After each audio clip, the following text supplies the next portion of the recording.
the pleasure to present to you Dr. Martin Luther King, Jr.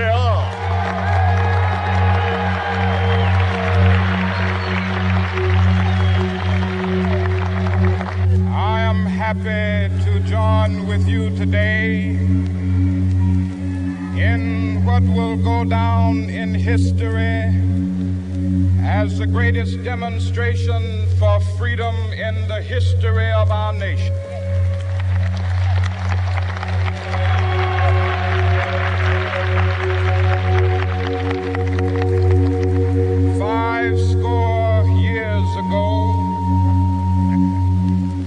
Great American in whose symbolic shadow we stand today signed the Emancipation Proclamation.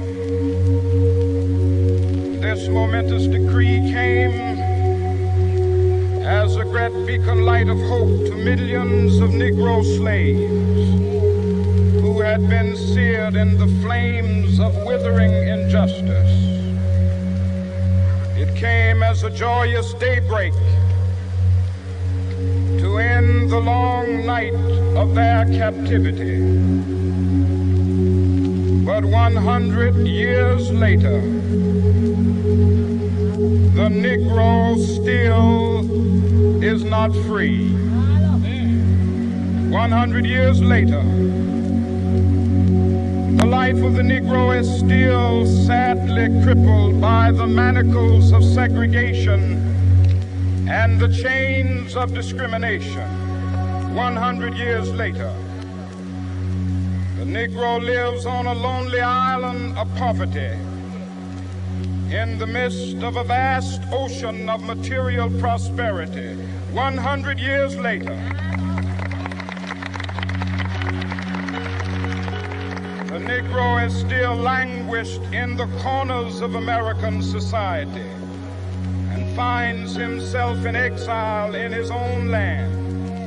And so we've come here today to dramatize a shameful condition. In a sense, we've come to our nation's capital to cash a check. When the architects of our republic wrote the magnificent words of the Constitution and the Declaration of Independence, they were signing a promissory note to which every American was to fall heir. This note was a promise that all men, yes, black men as well as white men, would be guaranteed the unalienable rights of life, liberty, and the pursuit of happiness. It is obvious today that America has defaulted on this promissory note insofar as her citizens of color are concerned. Instead of honoring this sacred obligation, America has given the Negro people a bad check, a check which has come back marked insufficient funds.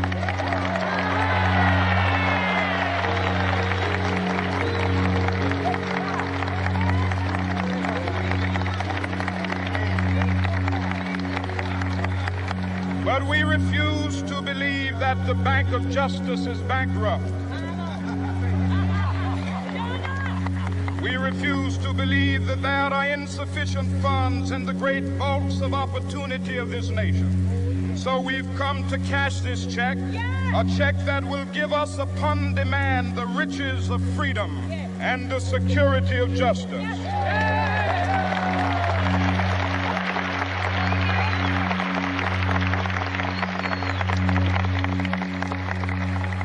We have also come to this hallowed spot to remind America of the fierce urgency of now.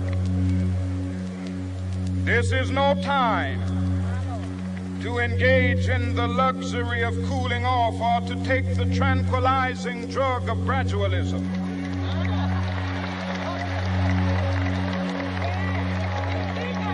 Now is the time to make real the promises of democracy. Now is the time to rise from the dark and desolate valley of segregation to the sunlit path of racial justice. Now is the time to lift our nation from the quicksands of racial injustice to the solid rock of brotherhood. Now is the time to make justice a reality for all of God's children. It would be fatal for the nation to overlook the urgency of the moment. This sweltering summit of the Negro's legitimate discontent will not pass until that is an invigorating autumn of freedom and equality. 1963 is not an end, but a beginning. Those who hoped that the Negro needed to blow off steam and will now be content will have a rude awakening if the nation returns to business as usual.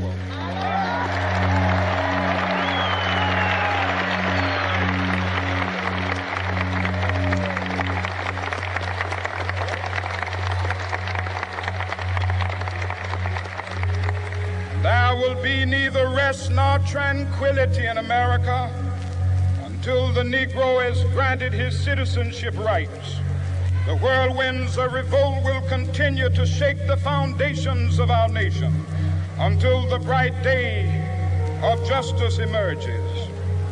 But that is something that I must say to my people who stand on the warm threshold which leads into the palace of justice. In the process of gaining our rightful place, we must not be guilty of wrongful deeds. Let us not seek to satisfy our thirst for freedom by drinking from the cup of bitterness and hatred.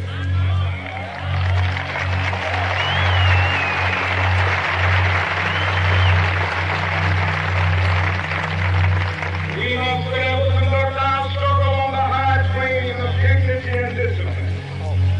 We must not allow our creative protests to degenerate into physical violence. Again and again, we must rise to the majestic heights of meeting physical force with soul force. The marvelous new militancy which has engulfed the Negro community must not lead us to a distrust of all white people. For many of our white brothers, as evidenced by their presence here today, have come to realize that their destiny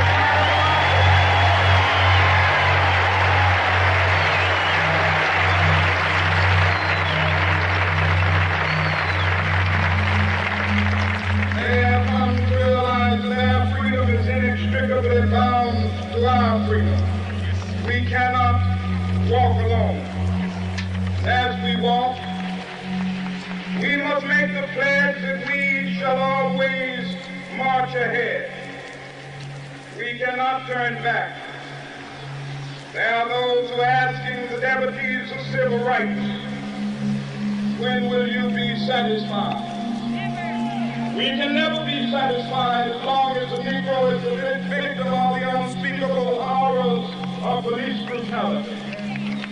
We can never be satisfied as long as our body is heavy with the fatigue of travel, cannot gain lodging in the motels of the highways and the hotels of the city.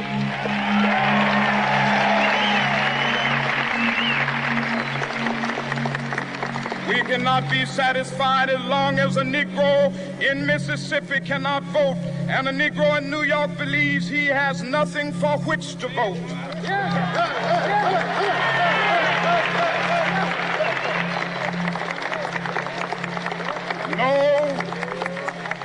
No, we are not satisfied, and we will not be satisfied until justice rolls down like waters and righteousness like a mighty stream.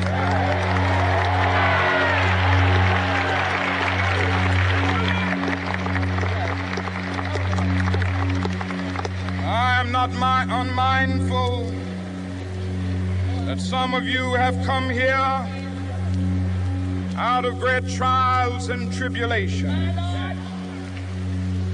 Some of you have come fresh from narrow jail cells.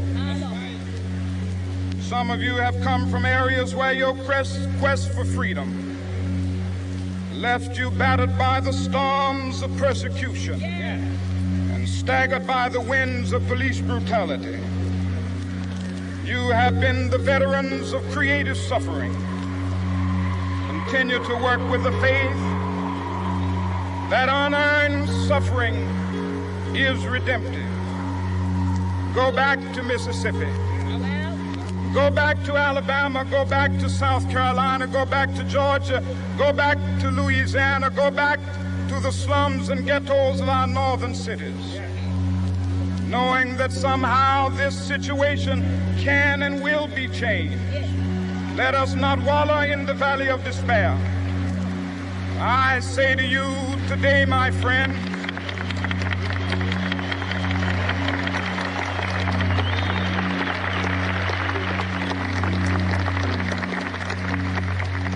so even though we face the difficulties of today and tomorrow, I still have a dream. Yes. It is a dream deeply rooted in the American dream. I have a dream that one day this nation will rise up and live out the true meaning of its creed. We hold these truths to be self-evident, that all men are created equal.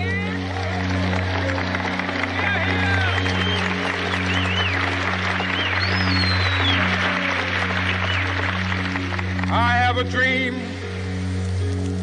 that one day on the red hills of Georgia, the sons of former slaves and the sons of former slave owners will they be able to sit down together at the table of brotherhood. I have a dream that one day,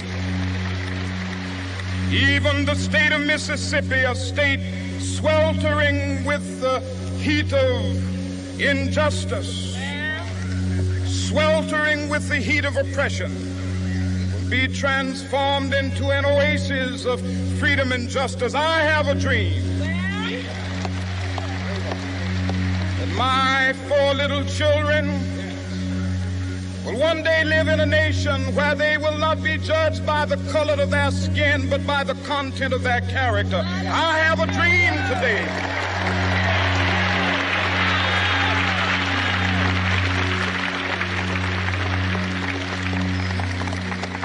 I have a dream that one day down in Alabama, with its vicious racists, with its governor having his lips dripping with the words of interposition and nullification. One day right there in Alabama, little black boys and black girls will be able to join hands with little white boys and white girls as sisters and brothers. I have a dream today.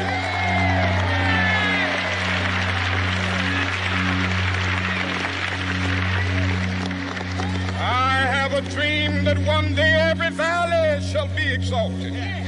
Every hill and mountain shall be made low. The rough places will be made plain, and the crooked places will be made straight. And the glory of the Lord shall be revealed, and all flesh shall see it together. This is our hope. This is a faith that I go back to the South with. With this faith, we will be able to hew out of the mountain of despair a stone of hope. With this faith, we will be able to transform the jangling discords of our nation into a beautiful symphony of brotherhood. With this faith, we will be able to work together, to pray together, to struggle together, to go to jail together, to stand up for freedom together, knowing that we will be free one day. This will be the day. This will be the day when all of God's children will be able to sing with new meaning, "My country, tears of thee. Sweet land of liberty, of thee I sing. Land where my fathers died, land of the pilgrim's pride. From every mountainside, let freedom ring. And if America is to be a great nation, this must become true. So let freedom ring. From the prodigious hilltops of New Hampshire, let freedom ring. From the mighty mountains of New York, let freedom ring. From the heightening Alleghenies of Pennsylvania, let freedom ring. From the snow-capped Rockies of Colorado, let freedom ring. From the curvaceous slopes of California. But not only that, let freedom ring from Stone Mountain of Georgia. Let freedom ring from Lookout Mountain of Tennessee. Let freedom ring from every hill and molehill of Mississippi, from every mountainside. Let freedom ring, and when this happens, when we allow freedom ring, when we let it ring from every village and every hamlet, from every state and every city, we will be able to speed up that day when all of God's children, black men and white men, Jews and Gentiles, Protestants and Catholics, will be able to join hands and sing in the words of the old Negro spiritual, free at last, free at last. Thank God Almighty, we are free at last.